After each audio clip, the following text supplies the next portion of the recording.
The Levant mine, opened in 1820 and extending 2,000 feet deep and a mile under the Atlantic, was the site of a devastating disaster that claimed many lives.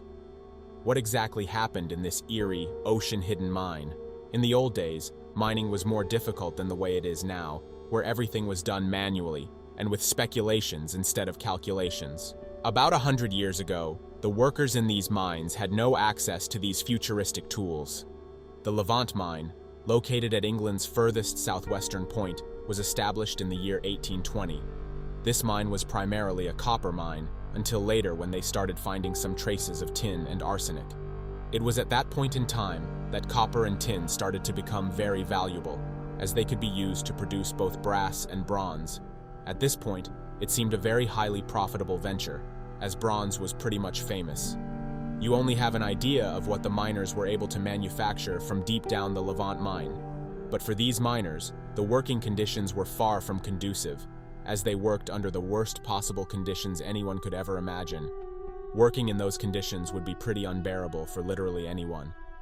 The Levant mine was covered in absolute darkness and was scorching hot as it edged deep into the earth, calling for intense burning temperatures, alongside a mile-long tunnel that stretched horizontally into the Atlantic Ocean.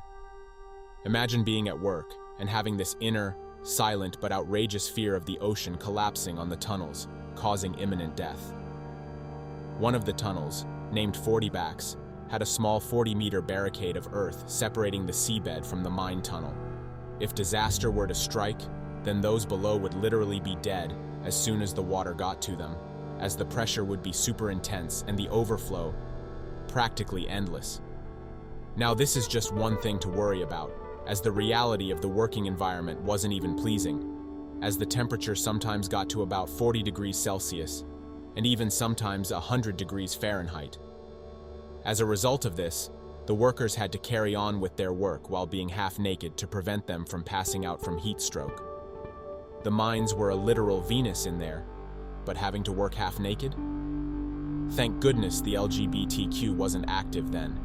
Did I forget to mention that some of them even worked without having to put on boots while in the mines, in a zeal to prevent them from getting trench foot as a result of the sweat emanating from their bodies that would later settle in their boots and soak their feet.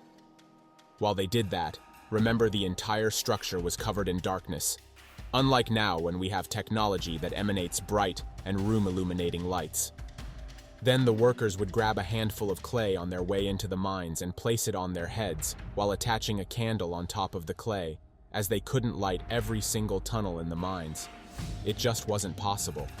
And even with this, it was a really tough thing while working, as the candles could go out at some points, and they'd have to get help in lighting them up again. The job was a really strenuous one. The miners would then have to descend down 80 ladders to reach the bottom of the mine.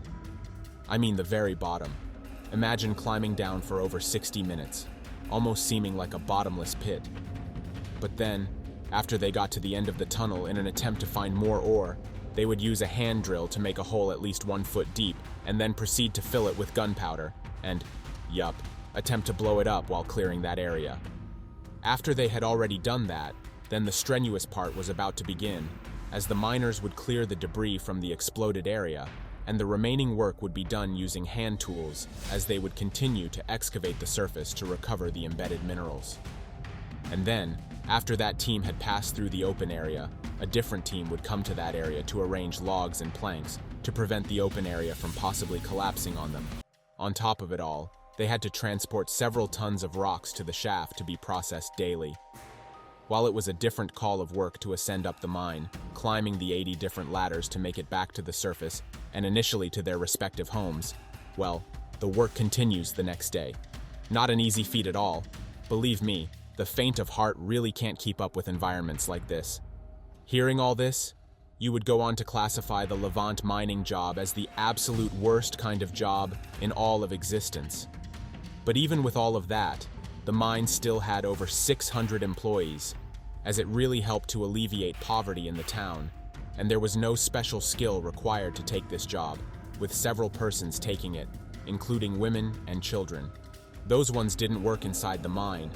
They worked above by simply shattering the rocks into pieces, making it easy to sort and extract the ore from them, while the older kids were allowed to work down below.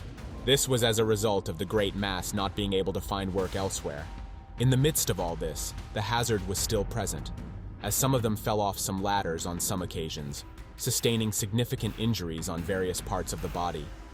Aside from that, the gunpowder used to blow up the rocks sometimes got lost in the air and ignited with the candle on the heads of some of the workers. Fast forward to the year 1840, the use of engines became more common in these mines, as faster and efficient ways of moving the mined and shattered rocks up to the surface sufficed, being a sort of pulley system that dropped one load, enabling the other one to be moved up to the surface. Then, in the year 1857, that's exactly 37 years after the mine was established, a new innovation was uncovered. Now, this was one innovation that would cancel out the use of ladders to move up and down the mine, but instead a kind of elevator system, which I would explain in a bit. The man engine, as it was famously called, was a kind of system that enabled a 1,000-foot wooden rod to be installed vertically into the mine, and then at every 12 feet, there was a kind of wooden platform attached to the sides of the rod, having a handlebar that was at chest height.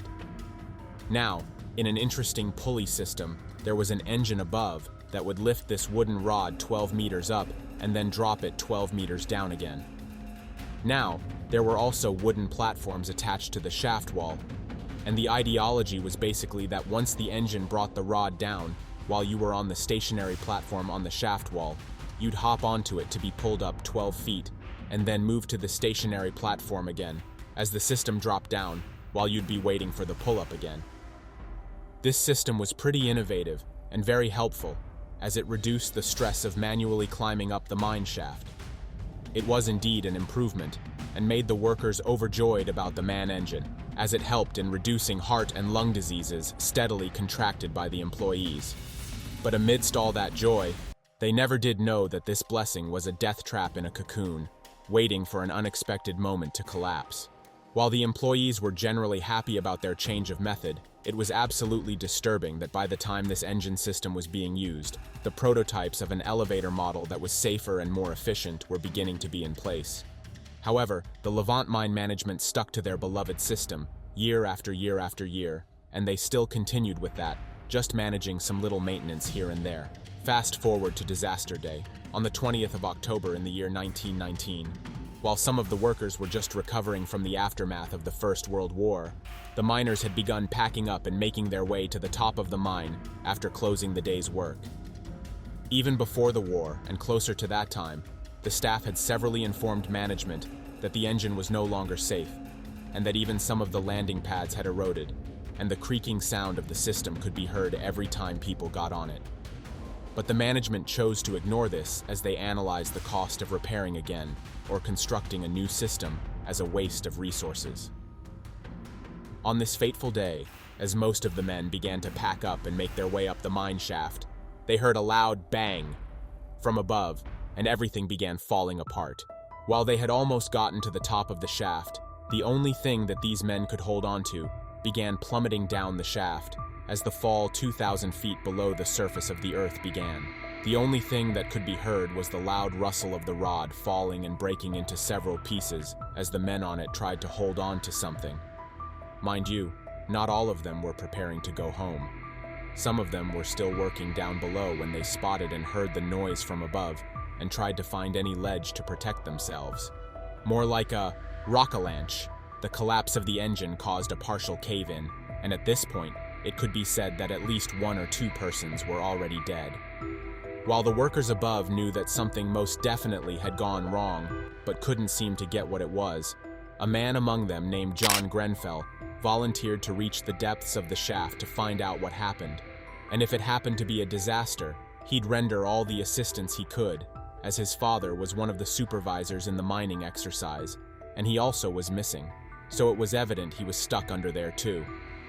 As John got to the first collapsed layer, he saw individuals, some dead and many injured, as the wood had crashed against them, and they were in such terrible conditions. While efforts from above continued, the persons underground were going through their own ordeals also, as they were all fighting for their lives. The shaft collapsing didn't affect every ladder, and some of them were able to come out of processing sections and emergency sections from other secondary entrances to the mines. The main issue was those that were stuck in the primary mine shaft. The people outside were encouraged to actually help, and they were giving their all to the rescue of the victims and managed to save so many. Among others, a 14-year-old boy was trapped under the body of another victim where he could not move as he had a cracked collarbone, 8 broken ribs, and a severed face. He was rescued first, and that was 15 hours after the collapse. Tragically, 31 lives were lost, and among them was sadly John's father. There was even a man who managed to stay alive for 50 hours, and when he was saved and was being pulled up, he gave up the ghost to exhaustion. The saddest part of it was that everyone was affected, as all the workers came from the same village and town, so everyone knew everyone, and all the deceased were either family friends or relatives. A really sad day for the locals of the town, just recovering from the tragic events of World War I.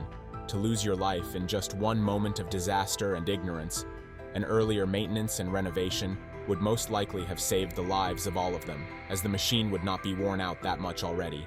In other details, 5 out of the 31 dead had just fought in World War I and came back alive. For more content and explainers like this, subscribe to our channel and never miss any updates, as we will be dropping more content like this. Stay safe and stay well.